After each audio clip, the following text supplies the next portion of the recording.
is that I quit my job.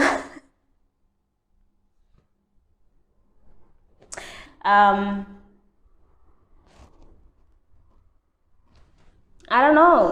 So I'd go, bye. I don't know. And welcome back to Doing, Being, and Becoming, where we aim to inform, impact, influence, and inspire. Period. Woo! Wow, it's been a minute, it's been a day. Yeah, I don't even know how these intro YouTube things work anymore. But yeah, we will, get back into the flow slowly but surely. As you can hear, there is still a resounding echo in this place because so let's just please give life a fighting chance. So in this time that I've been away, I kind of just thought of restructuring and keeping things contemporary and just like figuring out how things would actually work best. Because it's always good to evolve and introspect, showing our pants go quiet, but apparently that's what they say. I learned that this week. Anyway, so I was just like thinking of like how I actually want this channel to evolve in a way that makes it easier and more natural for me to kind of flow and make it happen, because the last thing I want is for it to feel forced or fake, but also in a way that I feel that it's going to benefit to the viewers and the subscribers. Shout out to 300. Boom, boom, boom, boom. So one of those things is just like I really feel that the mental health content is something that has been very helpful to the viewers. So I'm hoping to keep that, but also I think something that I want to focus more on is just like personal experiences of being a healthcare professional, because when I was a student, and this is one of the reasons why I started this channel, was because when I was a student, in my study breaks, I'd always look for inspiration. I'd look on YouTube for similar OTs who were doing this and kind of how they were finding it, just someone to relate to. And there was like fun in between, which is why I decided to start this channel in the first place. So the content, is good, and I want to keep the content, but also want to do more of relatable content, So and that's what, this video will be about, more on the relatable content stuff. And one of the relatable content stuff that I want to share today is that I quit my job. People will be like, oh no, in this time of unemployment, in this COVID time of uncertainty, why would I quit my job? Hey, life is tough. Anyway, so end August, I actually put in my resignation letter like beginning of August, but end of August, I served my last day at where I worked. So I've done a few come to work with me vlogs, I think like 2, where I was working in a long-term mental health psychiatric hospital, so like it was obviously like long-term diagnoses, chronic schizophrenia, chronic bipolar, intellectual disability, dementia here and there. I just decided to leave. So there were quite a few reasons why I decided to leave. One of the reasons was it was the hostile work environment. It was just a very old organizational system that was quite resistant to change. It was run by management that's been in the game for like 200 years, and when you're at that point, they were like very resistant to change. So there was that. It was also a very politically charged environment. So the motive, wow! The motive for doing things was often self-driven, politically driven, and the patient's needs came second or third sometimes, and that was very frustrating.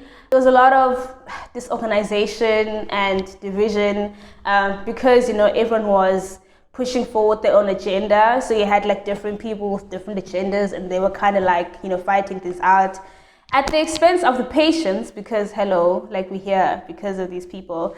And in general, it was just like a very depressive place to be in, like even physically, like when you even drive into that, so it's like dry and brown and dark and gray, and it was just a very, very sad place to be in.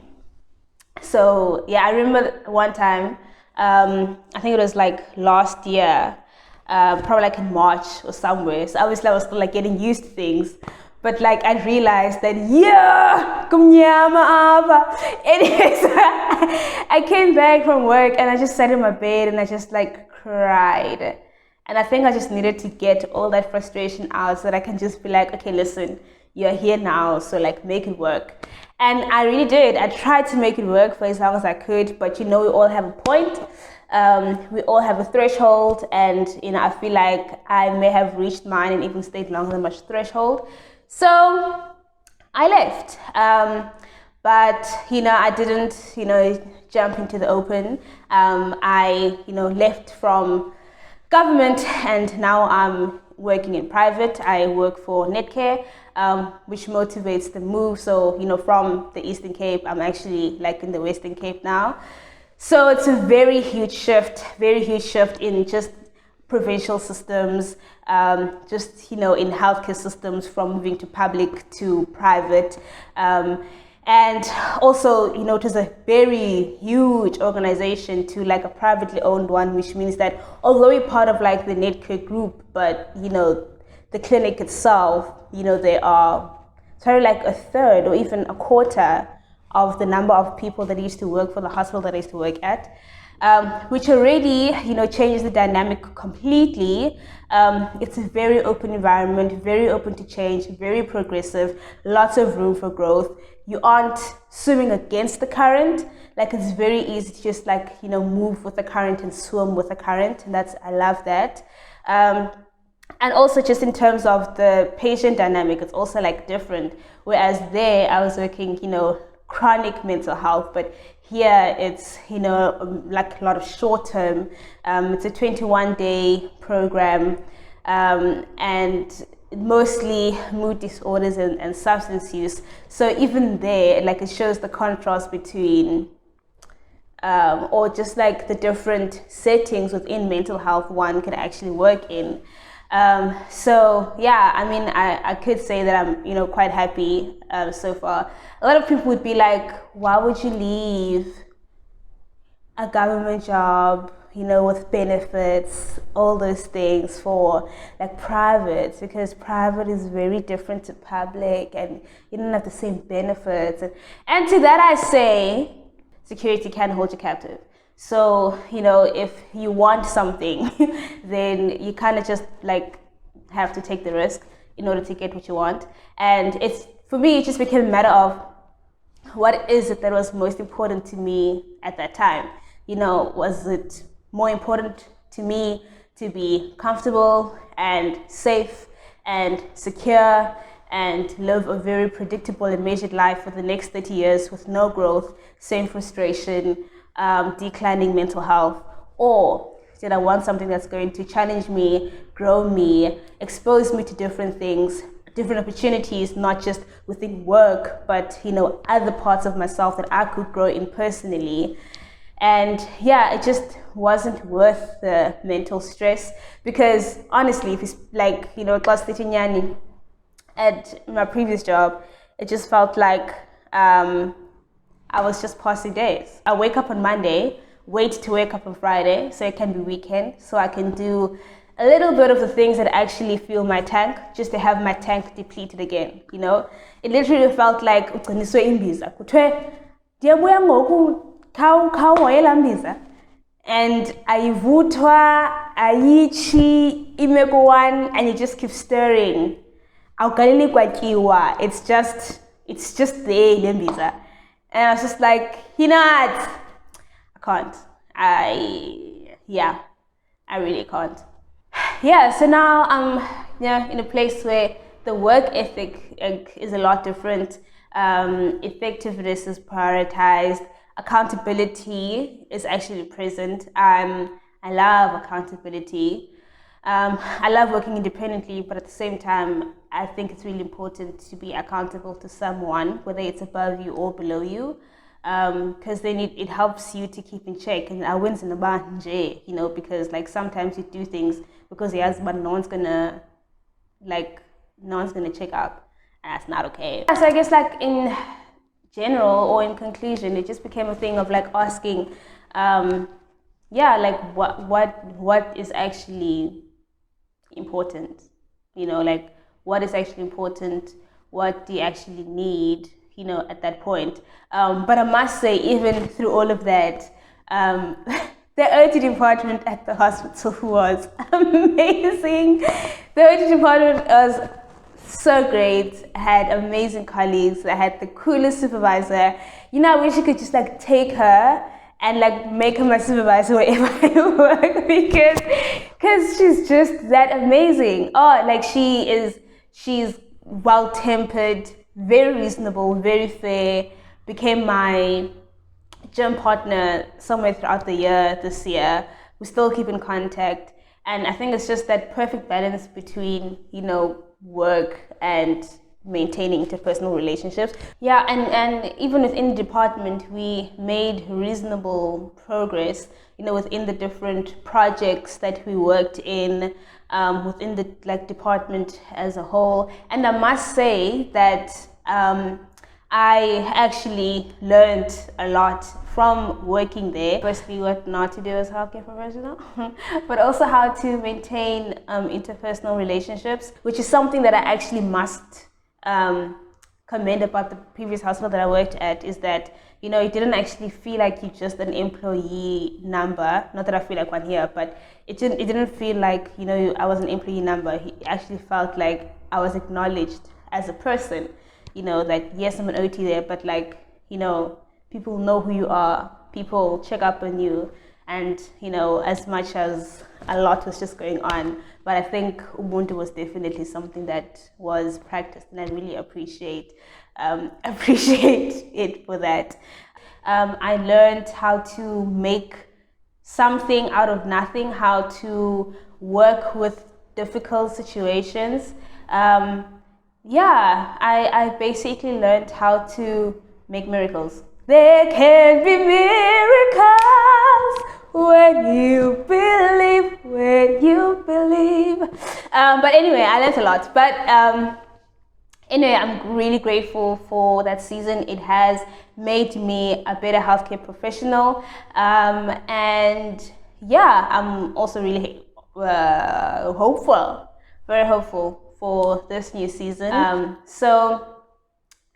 think it's just to highlight that, even within mental health, there are different faces, different faces, different spaces, different climates within mental health that you can actually function in. And also just like in your work, don't sacrifice your mental health.